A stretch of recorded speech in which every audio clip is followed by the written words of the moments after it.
Olá, meus amigos. Vamos aí para a continuação sobre função afim. E agora, especificamente, o gráfico. O gráfico de uma função afim é expresso por uma reta. Agora vamos falar sobre algumas particularidades da função afim, né? Que a cara dela é y igual a x mais b. Se o a é igual a zero, né, e b for...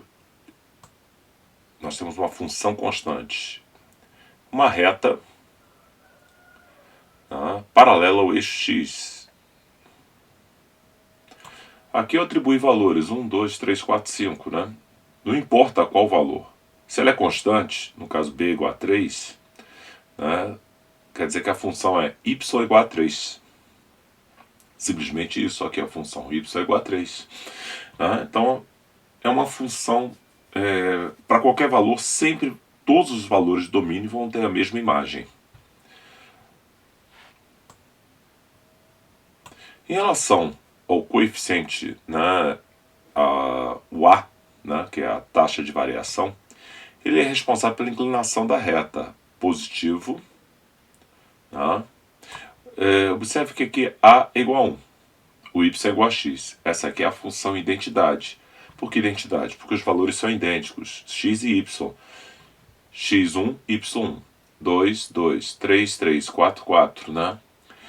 E o que acontece? Isso gera pontos, né?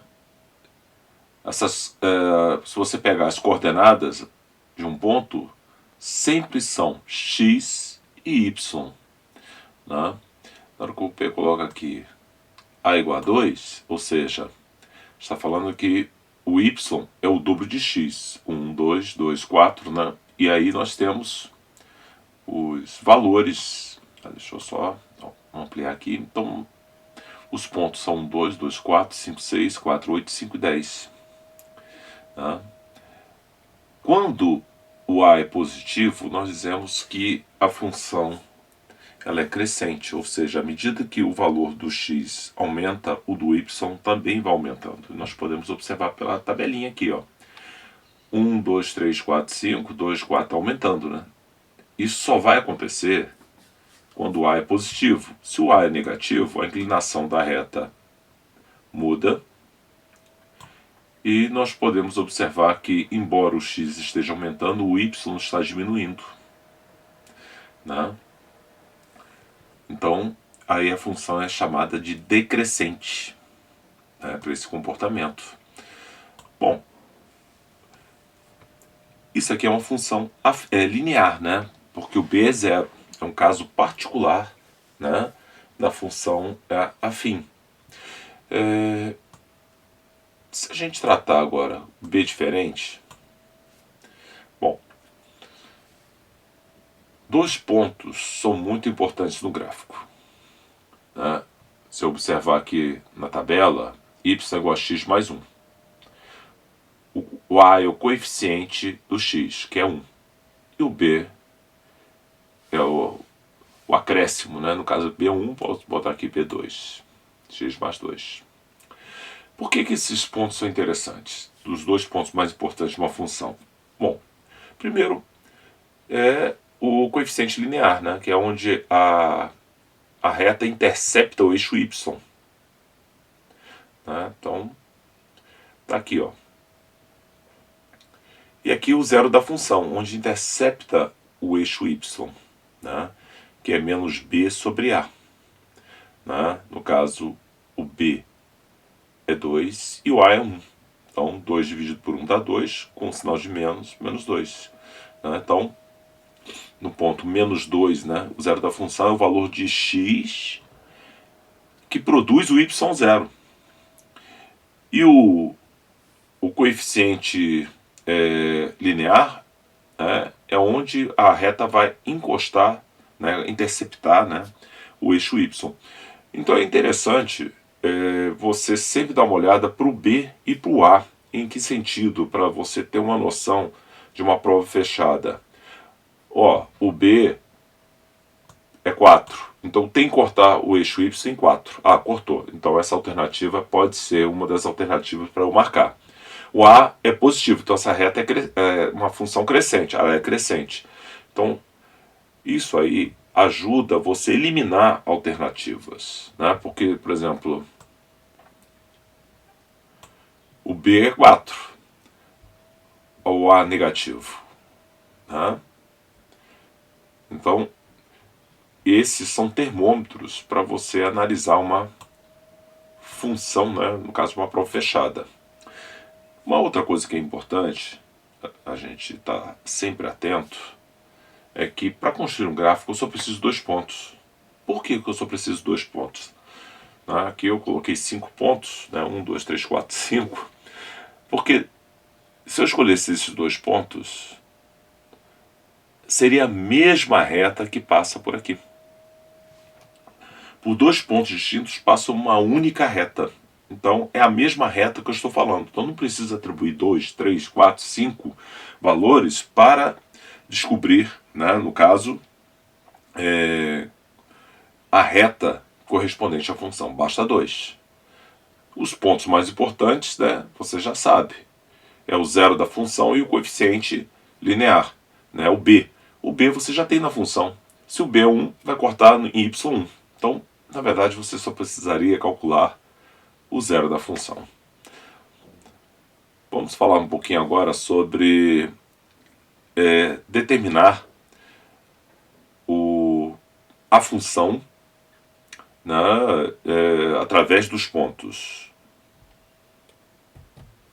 Vejamos agora como determinar a função que passa por esses 2 pontos, né? X 5 e y 13, né? X menos 1 e y1. É somente uma única reta que é capaz de passar por esses 2 pontos. Bom, sabemos aí, vamos fazer uma análise de como eu posso resolver isso. Primeira solução. Analisando que a função é y é igual a ax mais b, né? Partindo do princípio que eu sei que se trata uma função que é uma função afim, né? Porque pode ser uma curva, mas especificamente estamos falando de função afim. Bom, então vamos colocar a que multiplica, no caso do ponto A primeiro, 5 mais b, né? Porque o x está sendo substituído e o y é 13. No caso do ponto B, a que multiplica menos 1 mais b é igual a 1. Então nós temos aqui a expressão 5a mais b é igual a 13. Menos a mais b é igual a 1. O que isso me permite fazer, né? Permite eu montar um sistema. 5a mais b é igual a 13 e menos a mais b é igual a 1. Como esses coeficientes são iguais, né? Mais 1 e mais 1 do b, eu vou simplesmente subtrair as equações, porque eu já elimino o b. 5a menos com menos a mais, 5a mais a, 6a. b menos b cancela. 13 menos 1, 12. Bom, então o a é 2. Uma vez que eu encontrei o valor de a, eu posso pegar qualquer uma das equações e substituir. Por exemplo, essa aqui. Menos a, então vai ficar menos 2 mais b é igual a 1. b é igual a 1 mais 2, b é igual a 3. Isso significa que a função que passa por esses 2 pontos é y é igual a ax mais b. Então nós encontramos aí a função que passa por esses 2 pontos. Vamos ver aqui uma outra possível solução.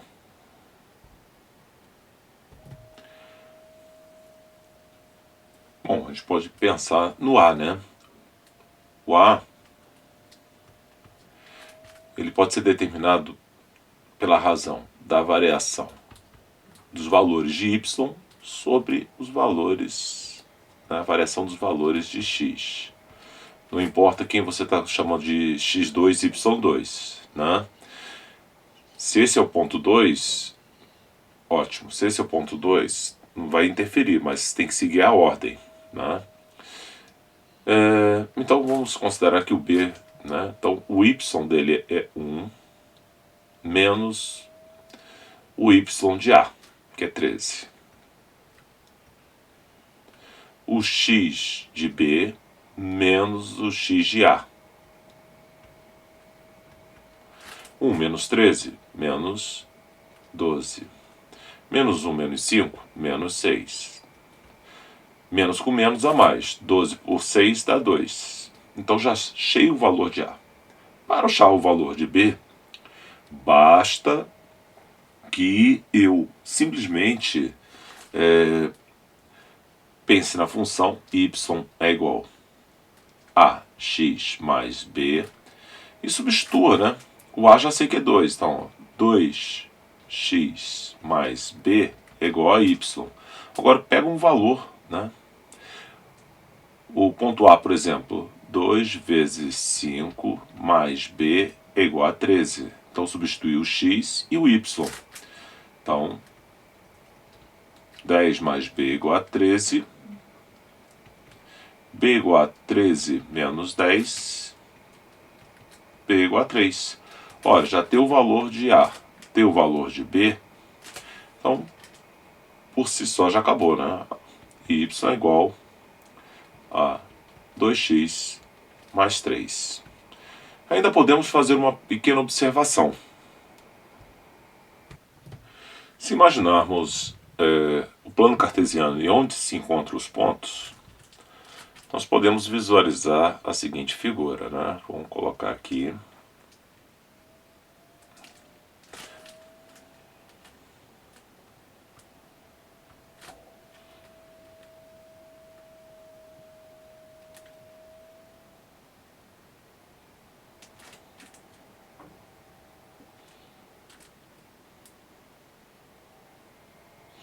Pronto, o que nós temos aí? Nós temos um triângulo, tá? E aí a gente pode fazer uma análise desse triângulo, né? Por exemplo, qual é a razão entre a altura e a base? Ou seja, deixa eu só tirar o pontilhado.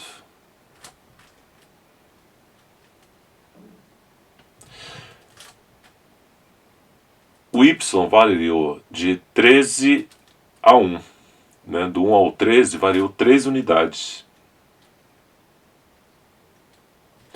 O x variou dos menos 1 ao 5, 6 unidades.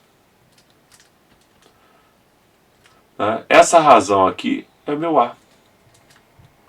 Então, uma outra maneira de você encontrar a taxa de variação, né, é você analisar o triângulo que vai ser formado, né, pelas coordenadas retangulares, e você vê o quanto varia a altura em relação à base, né, desse triângulo retângulo. É a mesma coisa que nós fizemos ali, a variação da taxa, né, y e x. Bom, espero que essa parte de gráficos esteja claro para todos vocês. Um grande abraço a todos.